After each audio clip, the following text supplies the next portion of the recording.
there are three increases that you have to consider with global warming together: carbon dioxide, temperature, sea levels. CO2 is over 410 parts per million from pre-industrial 270 parts per million in 1770. Temperatures up nearly 1 degree Celsius, with most of the rise in the last few decades. Sea levels are up about 10 centimetres, with the rise reportedly accelerating. The rise in temperature and sea are attributed to the increased carbon dioxide.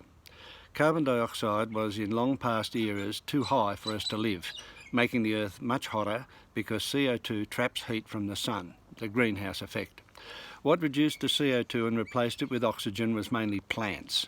So if you burn the fossilised plants as fossil fuels, you release the CO2 and warm the Earth.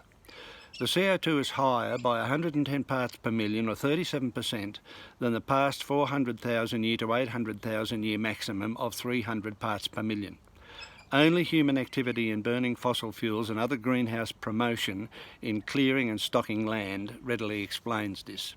So the most recent cycles of ice age and warm interglacials, what we're in now, never saw CO2 over 300.